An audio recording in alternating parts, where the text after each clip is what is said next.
Hi hello friends, welcome back to my YouTube channel. ನೋಡಿ, ಸಮಾಜ ಕಲ್ಯಾಣ ಇಲಾಖೆಯಿಂದ ಪರಿಶಿಷ್ಟ ಜಾತಿ ಮತ್ತು ಪರಿಶಿಷ್ಟ ಪಂಗಡ ಅಭ್ಯರ್ಥಿಗಳಿಗೆ KS ಬ್ಯಾಂಕಿಂಗ್, RRB, SSC ಮತ್ತು ಗ್ರೂಪ್ ಸಿ ಇನ್ನಿತರ ಸ್ಪರ್ಧಾತ್ಮಕ ಪರೀಕ್ಷೆಗಳಿಗೆ ಉಚಿತ ಪೂರ್ವಭಾವಿ ತರಬೇತಿಗೆ ಅರ್ಜಿಯನ್ನು ಇಲ್ಲಿ ಆಹ್ವಾನಿಸಲಾಗಿದೆ.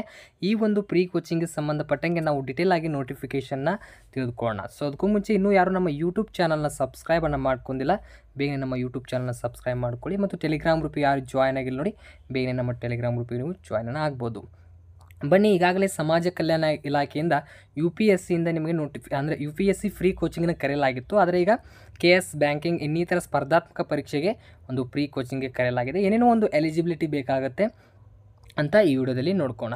ನೋಡಿ, ಇದು ಅವರ ಅಧಿಕೃತ ವೆಬ್ಸೈಟ್ ಆಗೈತೆ. ಈಗಾಗಲೇ ಇದು ಅರ್ಜಿ ಪ್ರಾರಂಭವಾಗಿದೆ. ಒಂದು ಅರ್ಜಿ ಸಲ್ಲಿಸಲು ಕೊನೆಯ ದಿನಾಂಕ ನೋಡ್ಕೊಳ್ಬೋದು, 20/2/2025 ನಿಮಗೆ ಅಲ್ಲಿ ಅರ್ಜಿ ಸಲ್ಲಿಸಲು ಅವಕಾಶವನ್ನು ಕೊಟ್ಟಿದ್ದಾರೆ. ಇಷ್ಟೊಳಗೆ ಅಪ್ಲಿಕೇಶನ್ ಹಾಕಬೇಕಾಗುತ್ತೆ. ನಾವು ಡಿಟೇಲ್ ಆಗಿ ಈಗ ಯಾರ್ಯಾರು ಎಲಿಜಿಬಿಲಿಟಿ ಹೊಂದಿದ್ದಾರೆ ಅಂತ ನೋಡ್ಕೊಳ್ಳೋಣ. ನೋಡಿ, ಈ ಒಂದು ನೋಟಿಸ್ನವರು ಅಂದರೆ ಅಧಿಸೂಚನೆ ಹೊರಡಿಸಲಾಗಿದೆ. ಸಮಾಜ 2024-25 ಸಾಲಿನ ಸಮಾಜ ಕಲ್ಯಾಣ ಇಲಾಖೆಯಿಂದ ಪರಿಶಿಷ್ಟ ಜಾತಿ ಮತ್ತು ಪರಿಶಿಷ್ಟ ಪಂಗಡದ ಅಭ್ಯರ್ಥಿಗಳಿಗೆ KS, group C, banking, SSC, RRB ಮತ್ತು ನ್ಯಾಯಾಂಗ ಸೇವೆ ಪೂರ್ವಭಾವಿ ತರಬೇತಿಗೆ ಆನ್ಲೈನ್ ಮೂಲಕ ಅರ್ಜಿಯನ್ನು ಪ್ರಾರಂಭವನ್ನು ಮಾಡಿದ್ದಾರೆ. ಏನೇನು ಡೀಟೇಲ್ಸ್ ಇದೆ ಅಂತ ನಾವು ಕ್ಲಿಯರಾಗಿ ನೋಡ್ಕೊಳ್ಳೋಣ. ನೋಡಿ, ಮೊದಲನೇದಾಗಿ ಕೋರ್ಸ್ಗಳ ವಿವರ ಮತ್ತು ತರಬೇತಿ ಅವಧಿ ತಿಂಗಳನ್ನು ನೋಡ್ಕೊಳ್ಳೋದಾದರೆ, KS ನೀವೇನಾದರೂ ಪ್ರೀ ಕೋಚಿಂಗ್ಗೆ ಸೆಲೆಕ್ಟ್ ಆದರೆ 7 ಮಂತ್ಸ್ ನಿಮಗೆ ಕೋಚಿಂಗ್ನ ಫ್ರೀಯಾಗಿ ನೀಡಲಾಗುತ್ತೆ. ಗ್ರೂಪ್ ಸಿ, ಬ್ಯಾಂಕಿಂಗ್, SSC ಮತ್ತು ಇನ್ನಿತರ ಸ್ಪರ್ಧಾತ್ಮಕ ಏನು ಪರೀಕ್ಷೆಗಳಿದಲ್ಲ, ಇದಕ್ಕೆ 3 ತಿಂಗಳ ಕಾಲ ನಿಮಗೆ ಒಂದು ಕೋಚಿಂಗ್ನ ನೀಡಲಾಗುತ್ತೆ. ನಿಮಗೆ ವಯಸ್ಸು 21ರಿಂದ 37 ವರ್ಷದ ಒಳಗೆ ಇರಬೇಕಾಗುತ್ತೆ. ಅಂದರೆ 21ರಿಂದ 37 ವರ್ಷ ಒಳಗೆ ನಿಮ್ಮ ಏಜ್ ಇರಬೇಕಾಗತ್ತೆ, ಮಾತ್ರ ಅರ್ಜಿಯನ್ನು ಸಲ್ಲಿಸ್ಬೋದು. ಮತ್ತು ಕೋರ್ಸಿನ ವಿವರವನ್ನು ನೋಡೋದಾದರೆ, ಸದರಿ ತರಬೇತಿಗೆ ಪದವಿಯಲ್ಲಿ ಉತ್ತೀರ್ಣರಾಗಿರುವ ಮತ್ತು ಅಂತಿಮ ಸೆಮಿಸ್ಟರ್ನಲ್ಲಿ ವ್ಯಾಸಂಗ ಮಾಡುತ್ತಿರುವ ಅಭ್ಯರ್ಥಿಗಳು ಅರ್ಜಿ ಸಲ್ಲಿಸಲು ಅರ್ಹರಿದ್ದು, ಆಯ್ಕೆ ಪ್ರಕ್ರಿಯೆ ಹಂತದಲ್ಲಿ ಪದವಿ ವ್ಯಾಸಂಗ ಪೂರ್ಣ ಮುಕ್ತಾಯಗೊಳಿಸಿರುವ ಬಗ್ಗೆ ಅಧಿಕೃತ ದಾಖಲಾತಿಯನ್ನು ಹೊಂದಿರಬೇಕಾಗತ್ತೆ. ನೋಡಿ, ಡಿಗ್ರಿ ಕಂಪ್ಲೀಟ್ ಮಾಡಿದವರು ಅರ್ಜಿಯನ್ನು ಸಲ್ಲಿಸಬಹುದು. ಅದರ ಜೊತೆಗೆ ಡಿಗ್ರಿ ಫೈನಲ್ ಇಯರ್ ಓದ್ತಿರ್ತಾರಲ್ಲ, ಅವರು ಇದಕ್ಕೆ ಅರ್ಜಿಯನ್ನು ಸಲ್ಲಿಸಬಹುದು ಅಂತ ಅವರು ಮಾಹಿತಿನ ಕೊಟ್ಟಿದ್ದಾರೆ. ಮತ್ತು ಅಭ್ಯರ್ಥಿಯ ಒಂದು ಸಾಮಾನ್ಯ ಅರ್ಹತೆ ಏನಿರಬೇಕಾಗುತ್ತೆ ಅಂತ ನೋಡೋದಾದರೆ, ಕರ್ನಾಟಕ ರಾಜ್ಯದ ನಿವಾಸಿಯಾಗಿರಬೇಕು, ನಿಮ್ಮ ಕಡೆ ಜಾತಿ ಮತ್ತು ಆದಾಯ ಪ್ರಮಾಣ ಪತ್ರವನ್ನು ಪಡೆದುಕೊಂಡಿರಬೇಕು, ಏನಾದರೂ ಮೀಸಲಾತಿಗಳಿದ್ದರೆ ಅಂದರೆ ವಿದ್ಯಾರ್ಥಿ ನಿಲಯ ಮೀಸಲಾತಿ ಆಗಿರ್ಬೋದು ಮತ್ತು ಅಂಗವಿಕಲ ಮೀಸಲಾತಿ ಅಡಿ ಆಗಿರ್ಬೋದು, ಅಲ್ಲಿ ನಿಮಗೆ ರಿಸರ್ವೇಷನ್ ಸೀಟ್ ಅಂದರೆ ಫ್ರೀ ಕೋಚಿಂಗ್ ಸೀಟನ್ನು ನೀಡಲಾಗುತ್ತೆ. ಮತ್ತು ಈ ಫ್ರೀ ಕೋಚಿಂಗ್ಗೆ ವಾರ್ಷಿಕ ಆದಾಯ ಎಷ್ಟಿರಬೇಕಂದ್ರೆ, ನಿಮಗೆ ವಾರ್ಷಿಕ ಆದಾಯ ಎಲ್ಲ ಮೂಲಗಳಿಂದ 5 ಲಕ್ಷ ಮೀರಿರಬಾರ್ದು. ಅಂದರೆ 5 ಲಕ್ಷ ಒಳಗಿರಬೇಕಾಗುತ್ತೆ ನಿಮ್ಮ ಇನ್ಕಮ್, ಮಾತ್ರ ಇದಕ್ಕೆ ಅರ್ಜಿಯನ್ನು ಸಲ್ಲಿಸಲು ಬರುತ್ತೆ. ಮತ್ತು ಆಯ್ಕೆ ವಿಧಾನ, ಈ ಒಂದು ಫ್ರೀ ಕೋಚಿಂಗ್ ಯಾವ ರೀತಿಯಾಗಿ ಆಯ್ಕೆ ಮಾಡ್ಕೊಳ್ತಾರೆ, ಫ್ರೀ ಕೋಚಿಂಗ್ ಬೇಕಂದರೆ ಆಯ್ಕೆ ವಿಧಾನ ಯಾವ ರೀತಿಯಾಗಿದೆ ಅಂದರೆ, ಅಭ್ಯರ್ಥಿಗಳನ್ನು ಸಾಮಾನ್ಯ ಪ್ರವೇಶ ಪರೀಕ್ಷೆಯಲ್ಲಿ ಅಂಕದ ಆಧಾರದ ಮೇಲೆ ಆಯ್ಕೆ ಮಾಡಲಾಗುತ್ತೆ. ಒಂದು ಸ್ಪರ್ಧಾತ್ಮಕ ಪರೀಕ್ಷೆಯನ್ನು ನಡೆಸಲಾಗುತ್ತೆ, ಅದರ ಅಂಕದ ಆಧಾರದ ಮೇಲೆ ಇವರು ಏನು ಮಾಡ್ತಾರೆ, ಆಯ್ಕೆಯನ್ನು ಮಾಡ್ಕೋತಾರೆ.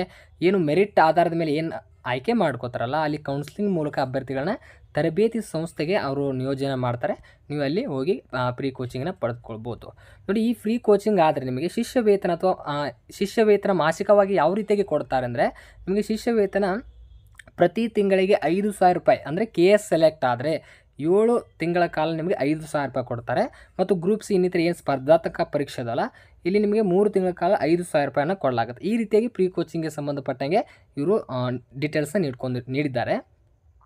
ಮತ್ತು ಅರ್ಜಿ ಸಲ್ಲಿಸಲು ವೆಬ್ಸೈಟ್ ವಿಳಾಸ ನೋಡೋದಾದರೆ, ಈ ಒಂದು ವೆಬ್ಸೈಟ್ನ ವಿಸಿಟ್ ಮಾಡಿ ನೀವು ಅಪ್ಲೈಯನ್ನು ಮಾಡ್ಬೋದು. ನಾನು ನೆಕ್ಸ್ಟ್ ವಿಡಿಯೋದಲ್ಲಿ ಈ ಫ್ರೀ ಕೋಚಿಂಗ್ಗೆ ಸಂಬಂಧಪಟ್ಟಂಗೆ ಮೊಬೈಲ್ ಮೂಲಕನೇ ಯಾವ ರೀತಿ ಅರ್ಜಿ ಸಲ್ಲಿಸಬೇಕಂತ ನಾನು ನೆಕ್ಸ್ಟ್ ವಿಡಿಯೋದಲ್ಲಿ ಮಾಹಿತಿ ಕೊಡ್ತೀನಿ, ಯಾವ ರೀತಿ ಅರ್ಜಿ ಸಲ್ಲಿಸೋದಂತ. ಮತ್ತು ಅರ್ಜಿ ಸಲ್ಲಿಸಲು ಕೊನೆಯ ದಿನಾಂಕ 20/2/2025 ಅವಕಾಶವನ್ನು ಕೊಟ್ಟಿರ್ತಾರೆ. ಇಷ್ಟರೊಳಗೆ ನೀವು ಅಪ್ಲಿಕೇಶನ್ ಹಾಕ್ಕೊಳ್ಳಿ. ಮತ್ತು ಸ್ಥಾನ ಹಂಚಿಕೆ, ಪರಿಶಿಷ್ಟ ಜಾತಿ ಪರಿಶಿಷ್ಟ ಪಂಗಡ ಅಭ್ಯರ್ಥಿಗಳಿಗೆ ಇಲ್ಲಿ ರಿಸರ್ವೇಷನ್ ಇರುತ್ತೆ.